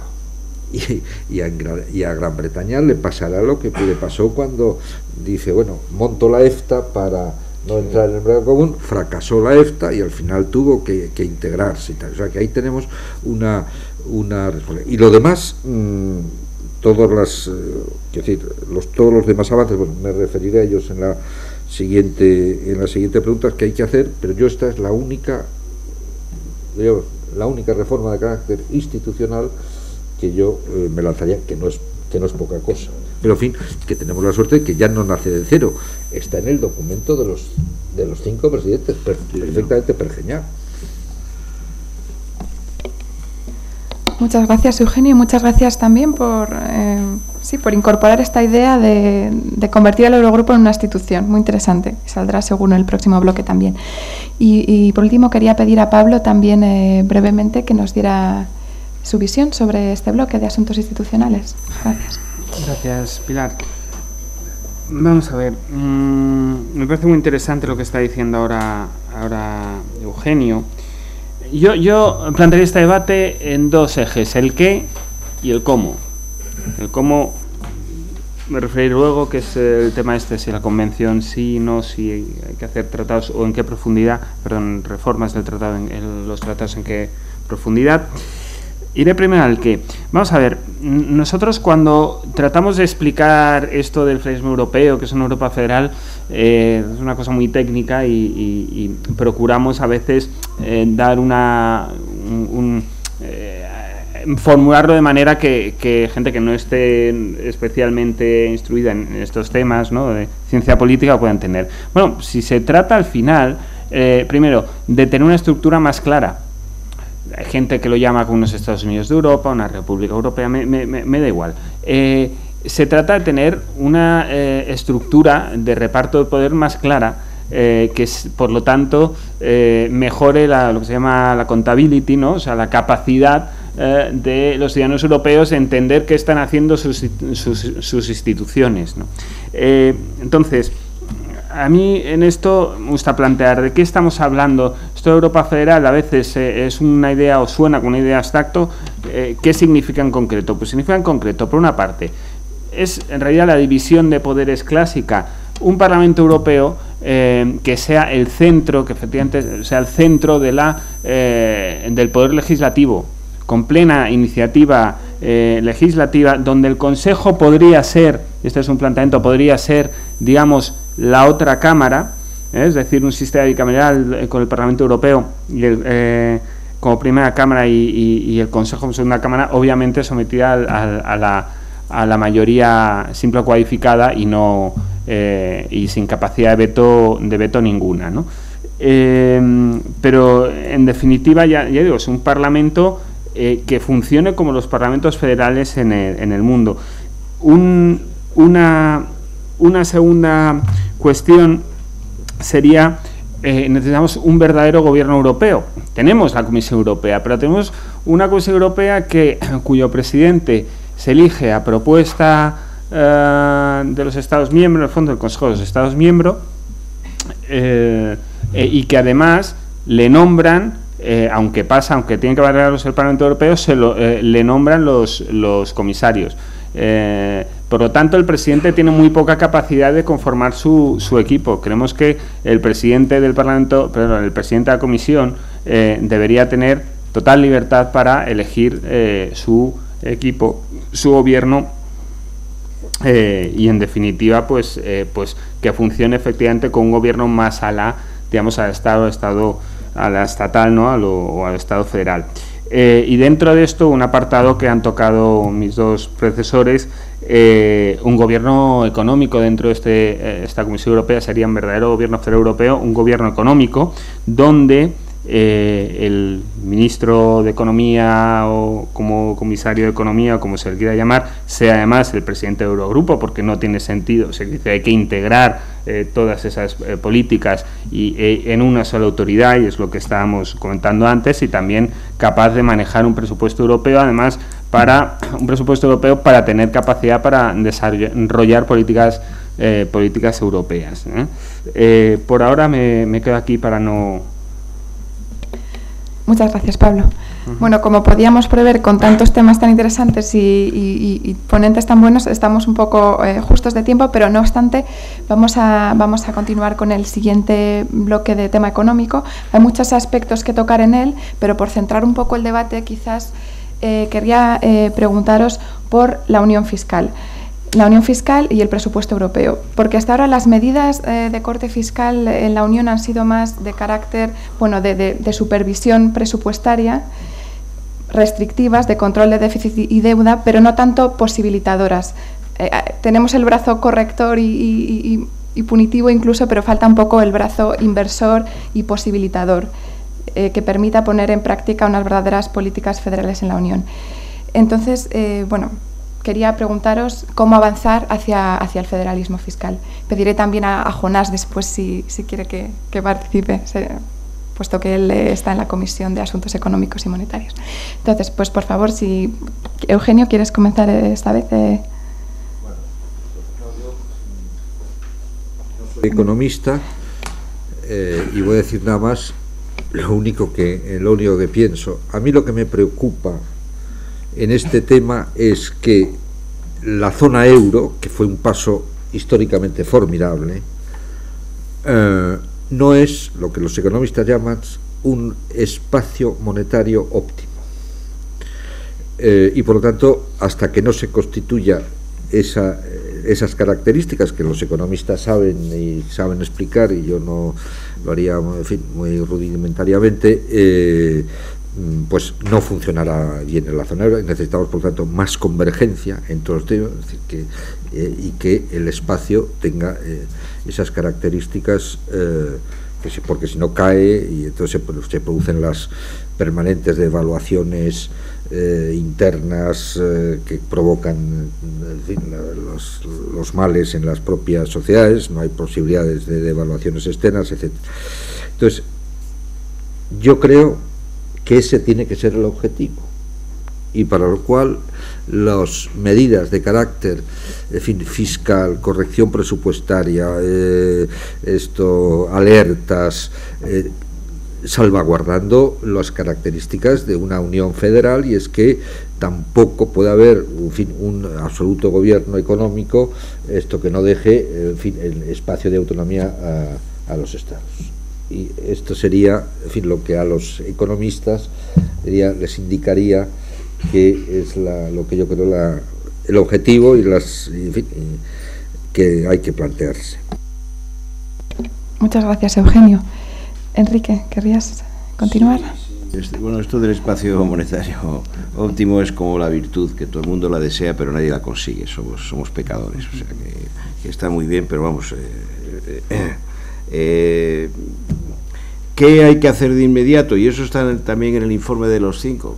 Hay que transformar el MEDE, el mecanismo de estabilidad, que es un mecanismo intergubernamental, que es el que nos ha prestado los 40 y pico mil millones a nosotros, donde los griegos están también, se han llevado ya 190.000 millones, pero hemos puesto también, o sea, España, no lo decimos nunca, nos hemos llevado 43.000 millones, hemos puesto 83.000, es decir, ese mecanismo sigue siendo intergubernamental y hemos bloqueado el 5% más o menos de nuestro PIB, esto en términos de desconfianza, porque además lo tenemos bloqueado precisamente para avanzar en ese terreno. Entonces ahí yo creo que hay que ir lo más y de la manera más directa posible a la constitución del tesoro europeo. Es impensable que una moneda, que es la segunda moneda de reserva del mundo, que no tenga tesoro. Es una cosa inaudita.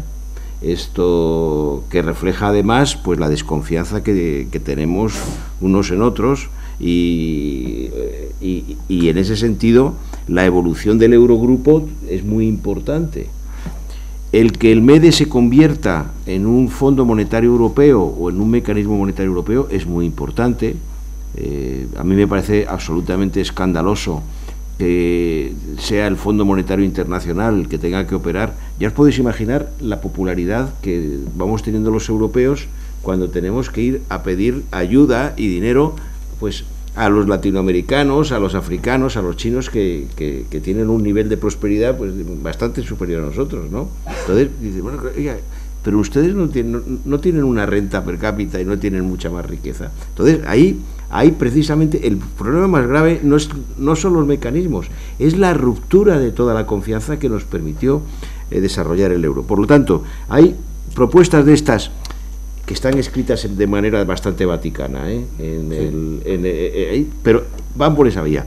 Desde el punto de vista ya no solamente, fiscal en sentido estricto, impositivo, sí hay algunas cuestiones concretas que hacer, es decir, en relación con los dos impuestos básicos que se relacionan con el mercado interior, del que no hablamos nunca, que son el impuesto de sociedades y el IVA.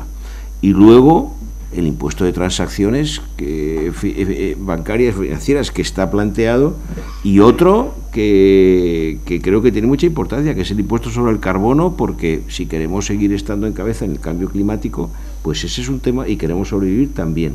Pero vamos, lo que me parece importante es el ir integrando desde un punto de vista federativo instituciones tan claves como las que he mencionado.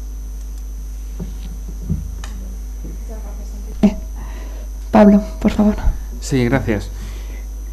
A ver, es difícil añadir algo a lo que acaba de decir Enrique Barón. Es evidente, necesitamos un tesoro, porque entre otras cosas, si no, lo que estamos diciendo al mundo y por lo tanto a nuestros acreedores es ni nosotros mismos nos fiamos de nuestro propio sistema. ¿Quién va a venir a interés bajo, ¿no? Esta es la cuestión. O sea, necesitamos un tesoro propio, y dentro de esto pues, la mutualización de la deuda, ¿no? que se ha hablado mucho, por una razón muy sencilla. Es lo que pasó con la crisis griega es muy claro. Grecia en cierto momento pues tiene un problema de riesgo, no llegó a impagar, riesgo de impago. Y ante esa situación, pues los grupos y los Estados miembros se reúnen y ven qué solución hay, pero cómo se lo dividen, pero cómo empiezan a pasar meses, y entonces la prima de riesgo empieza a subir. Y por lo tanto, esa deuda se hace mayor, y se hace una bola. Entonces después eso se contagia a Irlanda, se contagia a Portugal, se contagia a Italia, a España, a Bélgica, etcétera. Es conocido, en Estados Unidos ha habido estados que directamente han incurrido en impago, han quebrado. El caso más conocido es el de California. Ahora, ninguno tenemos la impresión de que eso genera un problema para la economía de Estados Unidos, porque yo a la Reserva Federal dije, no hay problema. Aquí todo se paga, lo cual, claro, corta de raíz cualquier problema de desconfianza. Por lo tanto, nosotros, sin embargo, lo que hacemos es que nos tiramos semanas, meses, tratando cómo vamos a solucionar, cómo vamos a solucionar, dando la imagen además de que no es seguro que le vayamos a dar una solución, y esto pasó con Grecia, que de hecho sí que llegó en la última crisis, hubo unos pocos días que efectivamente se quedó sin cash, ¿no? Sin poder pagar los vencimientos. Hace falta un tesoro. Y una segunda cosa, y con esto acabo en este bloque, un ejemplo. Hace unas semanas se votó una enmienda del Parlamento Europeo respecto a una cuestión, esto Jonás seguro que es mucho más capaz de explicarlo mucho mejor que yo, que es que hay un mecanismo, el Banco Central Europeo, los accionistas son los estados, ¿no? Entonces está establecido que los dividendos del Banco Central Europeo van a sus accionistas, es decir, a los estados. Bien, se planteaba, se propuso en el Parlamento Europeo que se votara una enmienda para que esos dividendos fueran directamente al presupuesto comunitario, y además que podía financiar, por ejemplo, pues esas políticas comunitarias de las que estamos hablando, que además serían federalizantes. No es que me lo esté inventando yo, el plan de infraestructuras de Juncker, para relanzar la economía, y no solo para relanzar la economía, sino también para generar políticas federales, etcétera. Bueno, pues efectivamente se votó en el Parlamento Europeo, al final salió que no. Es un ejemplo de una política que sería claramente positiva para la federalización de nuestro sistema, ¿no? Pero vamos, lo del tesoro, fundamental. Muchas gracias a todos. Y ahora ya en estos últimos 10 minutos me gustaría dar la palabra al público y que preguntarais lo que os parezca procedente. Así que adelante. Yo quería decir una cosa antes de que empiecen. Vayan pasando, hay 2 micrófonos, uno está por aquí, el otro creo que lo tiene Jonás, así que vayanlo pasando para que se graben las preguntas también. Muy bien. Bueno, pues Damián, por ejemplo. Sí.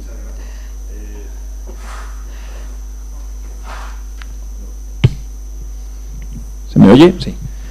Bueno, buenos días y por favor disculpen mi retraso, pero es que unas cuestiones personales han provocado que no haya podido venir a la hora que esto iniciaba, ¿no? Bueno, ya que estaban hablando ustedes de economía, me gustaría que nos explicaran, por favor, cómo va a poder convergerse los salarios mínimos interprofesionales como vocación de este federalismo imperante que queremos todos abarcar. Muchas gracias. Disculpad, ¿os parece bien que recojamos 3 o 4 preguntas y después ya respondéis? Muy bien. Sí, pues por aquí, por favor.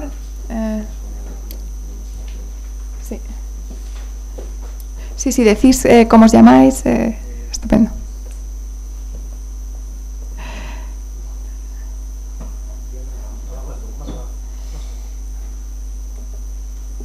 ¿Se me oye? Me llamo Andrés. Simplemente, bueno, yo no sé hasta qué punto mi experiencia es representativa, pero en las conversaciones, cuando sale el tema de Europa, yo veo que hay una gran incomprensión, que falta mucha pedagogía respecto a cómo funciona Europa, y hay una gran incomprensión. Y ante el resultado de esta incomprensión siempre es la respuesta nacional o nacionalista ante esa incomprensión, ¿no? Y yo creo que en ese sentido los medios de comunicación españoles tienen bastante culpa, porque no veo yo que reflejen bien cómo funciona, no transmiten, porque la gente se informa fundamentalmente a través de ellos, y creo que no transmiten adecuadamente cómo funciona Europa. Y bueno, mi pregunta básicamente es cómo mejorar esa pedagogía, o cómo mejorar cómo informar los medios de comunicación. Gracias, Andrés. Sí, teníamos también aquí una pregunta, por favor. ¿Le pasáis el micrófono? Sí.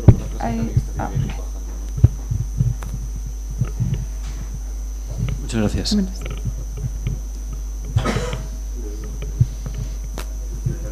¿Se oye? Sí. Gracias a los ponentes por unas presentaciones tan claras, tan precisas y tan personales, y eso es lo que vale, porque vienen de experiencias que no podían ser, como pueden ser de otro modo, personales.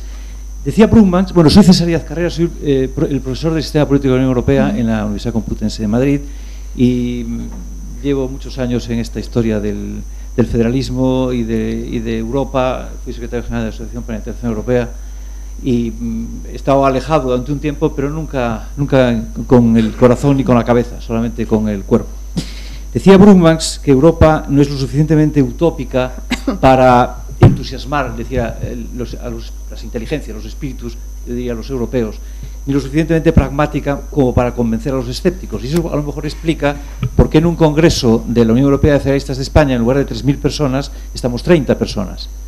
Y a mí eso debería de invitarnos, creo, a una reflexión, porque siendo tan razonable lo que se propone, democracia para Europa, el no dejar de ser demócratas cuando atravesamos los Pirineos, ¿por qué siendo tan razonable llegamos a tan poca gente? ¿Por qué somos tan poco convincentes, habiendo personas de un gran conocimiento y de una gran inteligencia en esta sala? Por lo tanto, sería una primera reflexión.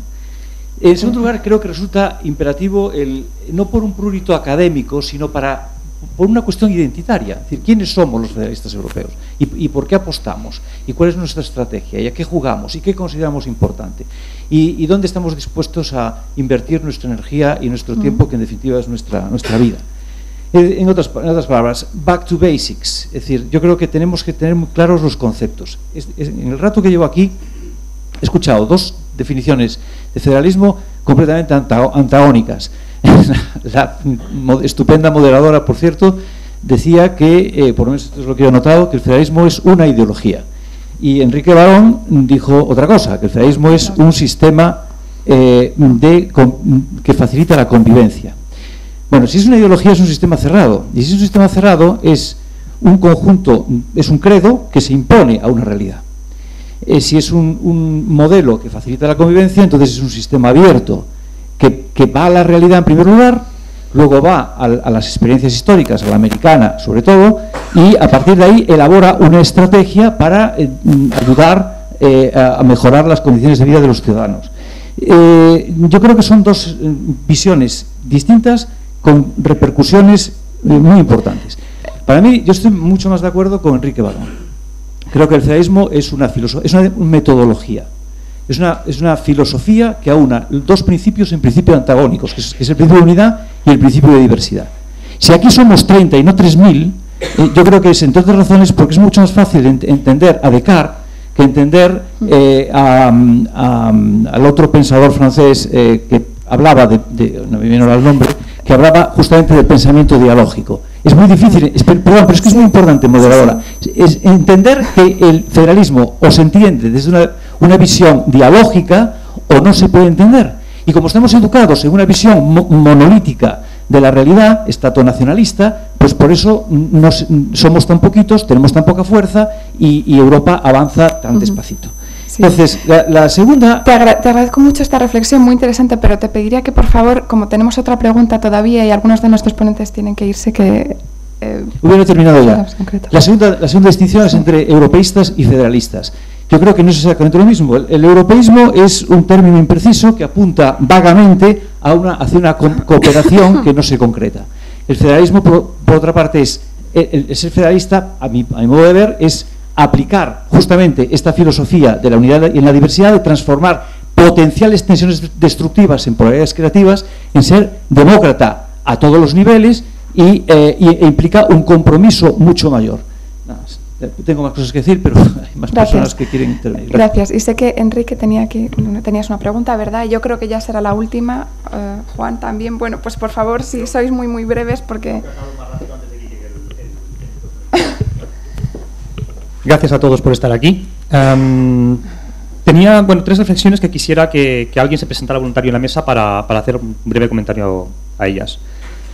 La primera es si alguien se presenta voluntario para hacer de abogado del diablo y explicarnos en qué favorece el derecho de veto que existe todavía en algunas instituciones al federalismo. La segunda es sobre la posibilidad de una política tributaria en el Consejo. Y la tercera es que se me hiciera algún tipo de comentario con respecto a lo que se ha comentado de la necesidad del Tesoro, influido por la, hasta donde yo entiendo, muy fuerte presencia el hecho de que hay muchas potencias extranjeras, China, no sé si India también, Estados Unidos, que tienen gran deuda europea. Mucha deuda europea está fuera, no la tenemos dentro, y en qué posibilidades pues el Tesoro, tengo entendido yo entiendo mis escasos conocimientos económicos, que nos daría mucha fortaleza interna. Eso es todo, gracias. Sí, y la última palabra a Juan. Gracias. Juan Cuesta, presidente de Europa en Suma, gracias por la invitación. Y una cuestión breve: hemos visto cómo los dos vectores, intergubernamentalización y comunitarización, enfrentados en buenos parte de los momentos de la historia de Europa. En este caso es más que evidente, y además la comunitarización pierde la batalla. Yo creo que todos los ponentes se han referido a esto, ¿no? Los estados son los que nos están metiendo de alguna manera en esta deriva realmente triste en la que estamos. La pregunta es si los europeístas, si el movimiento europeo no debería ser mucho más activo, no debería tomar mucho más la iniciativa, tener capacidad de propuesta, de dinamización, ser vanguardia. Al fin y al cabo el movimiento europeo es esto, es ser vanguardia de esas ideas federalistas, de esas ideas europeístas. Gracias. Muchas gracias, Juan. 20 segundos antes de dar la palabra a los ponentes, simplemente sobre mi uso de la palabra ideología. Bueno, quizás no ha sido el más apropiado. Efectivamente, el federalismo es un sistema de gobierno, pero he utilizado ideología en el siguiente sentido. Algunos teóricos del federalismo dicen que, así como el valor primero del socialismo es la igualdad, el valor del liberalismo es la libertad, el valor del federalismo es la paz internacional. Y en ese sentido me refería al federalismo como ideología, pero no como sistema cerrado, sino como sistema de gobierno, pero que tiene también unos valores intrínsecos dentro. Simplemente eso, pero no está en contradicción con que efectivamente el federalismo es un sistema de gobierno. Bueno, y quería dar la palabra a los ponentes. Yo me voy a centrar en el salario mínimo porque creo que es un tema muy importante y muy actual, sobre todo con una moneda única que permite hacer ese ejercicio de las comparaciones que son odiosas pero son muy útiles. Y además, después de que el gobierno de la Große Koalition en Alemania haya adoptado el salario mínimo. El salario mínimo en este momento, el alemán está un poco por debajo del francés y de los del Benelux, está en 8,50 ahora. Nosotros, que seguimos en una situación surrealista, explicar a los europeos es muy complicado porque te dicen 640 y tantos y tal, pero como tenemos 14 pagas, pues allí calculan por hora. Entonces tenemos que ponerlo en 12 pagas y a más por hora, porque claro, explicar que la paga del 18 de julio sigue existiendo es una cosa ya que, bueno, ya es un auténtico desafío a la imaginación. En Estados Unidos, Obama para el sector público lo ha puesto en $10 hora, y en Nueva York están pidiendo, y en California, $15 hora. Nosotros estamos en 4,20 o en 4. La diferencia de renta no es la misma. Entonces, bueno, ahí depende de lo que piensen las fuerzas políticas. Yo sé que la familia política a la que yo pertenezco habla ya y lo ha planteado. Eso es una batalla política, no es un tratado, es una batalla política a la que tienen que responder los electores, en Estados Unidos, en Alemania, en España, en Portugal y donde sea. Yo estoy a favor de que esa batalla política se plantee por una razón, porque el salario mínimo lo que viene a definir son las necesidades vitales de una pareja con 2 hijos. Es decir, la condición de poder vivir como ciudadanos, no es un tema económico solo, de poder vivir dignamente, y me parece que es una cuestión central. Y luego, no me llames la atención, que voy a ser muy breve. Voy a referirme al tema de la deuda. Yo presidí en la reunión de las cátedras Jean Monnet, presidí una mesa redonda en 2011 con los responsables económicos ligados, asesores al gobierno chino, al ruso, era una rusa, y al coreano del sur, evidentemente.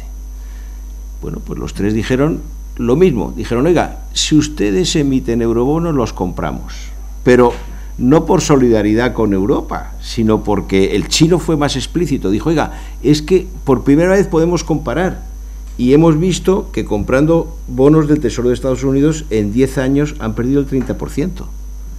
Es que esto funciona así. Es decir, que no es un tema que tú vayas a pedir solidaridad, no, usted, si nosotros emitimos deuda, pues sería una deuda, diríamos, de primera clase. Bien, la cuestión es nuestra, no es de los demás. Los demás tienen más confianza en Europa que nosotros. Y luego a César, que hace tiempo que no le veía, le veo en plena forma. Yo solo te voy a decir una cosa que me contaron el otro día en Suiza, que están 3 niños hablando, un español, un francés y un suizo, y entonces hablan de cómo vienen los niños al mundo, y dice el español, dice, pues a mí me han contado que los traen las cigüeñas, y el francés dice, me han dicho que están debajo de las rosas, dice, aunque creo que el sexo tiene algo que ver, y el suizo dice, depende de los cantones.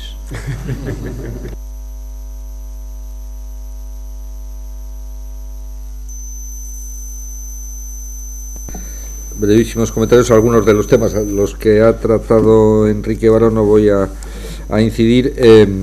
Sí, sobre el tema que ha planteado sobre la federalismo, ideología. Claro, cuando uno utiliza la palabra ideología ya se entra en una especie de jardín, porque se ha utilizado el concepto de ideología, el término de ideología de tales, con tal variedad de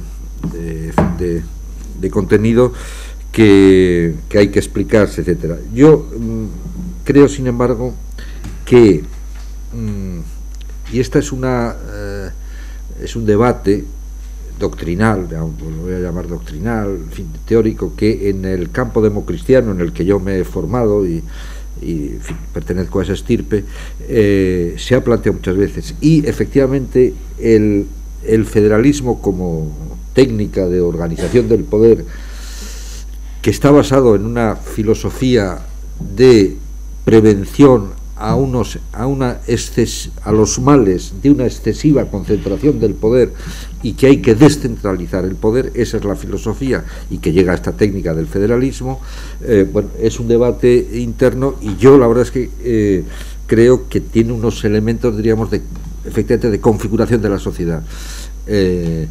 Yo llegué a la conclusión, y bueno, Jacques Maritain, siendo francés, etcétera, es un federalista, el que ya en la Segunda Guerra Mundial dice, quiero una Alemania federal en una Europa federal, y no sé si alguien lo dijo antes, pero en fin, él lo dijo ya en los años 40.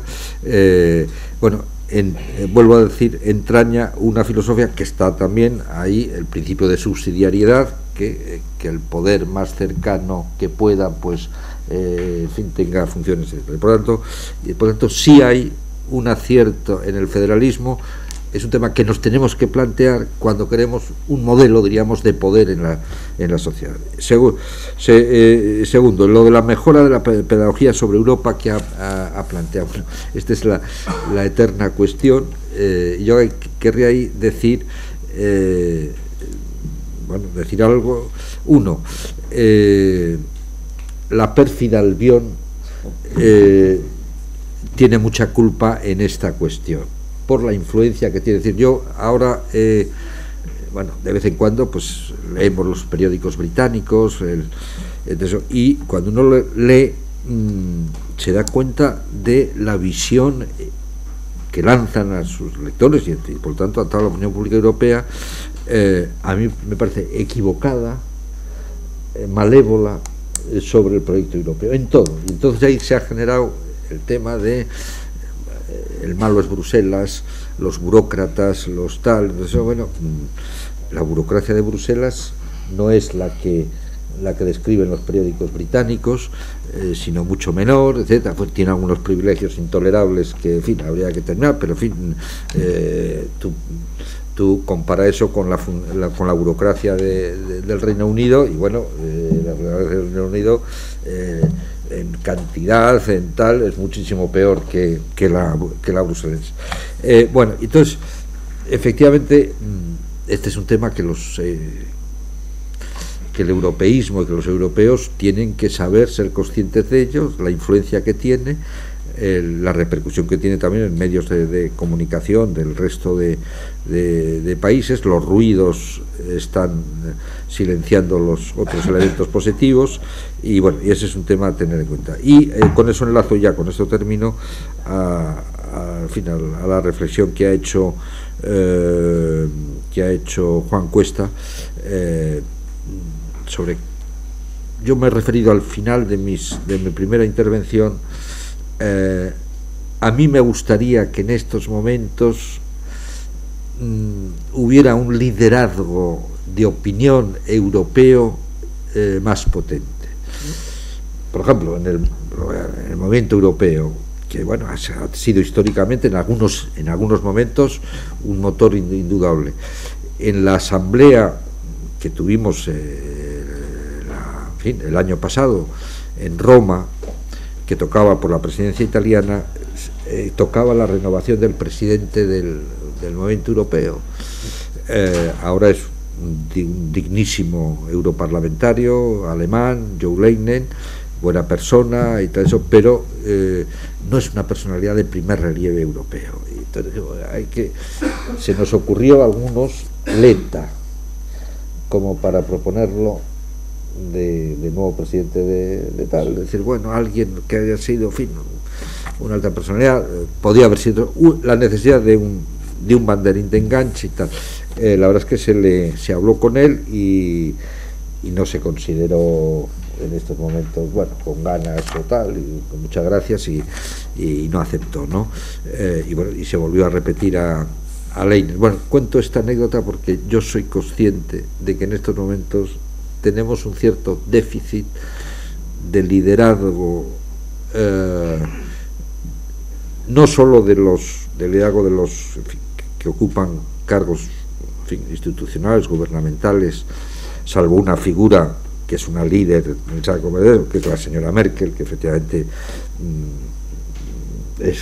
y entrará en la historia de la democracia como uno de los líderes europeos sin duda, grande y tal, eso, y sí, se lo ha ganado, sino en lo que es en fin, el conjunto de la sociedad europea con ideales europeístas, y esa reflexión que hace Juan Cuesta, yo confieso que la tenemos algunos, que notamos la carencia y que habría que hacer algo. También se lo digo a Enrique Barón, que es una de las, tanto a nivel de los grandes partidos políticos europeos y tal, no tenemos en estos momentos referentes suficientes y con peso. Gracias, Eugenio. Pablo, ¿quieres decir unas palabras finales? Finales para contestar. Finales para contestar, quiero decir. Sí, seré muy breve. Y sé que esto no suele ser un buen precedente, pero vamos, trataré de cumplir. Bueno, como la pregunta ha sido muy escueta, la respuesta también. Yo pienso que ese gobierno europeo del que he hablado antes debería tener la capacidad de establecer un sueldo, como es un salario mínimo intraeuropeo.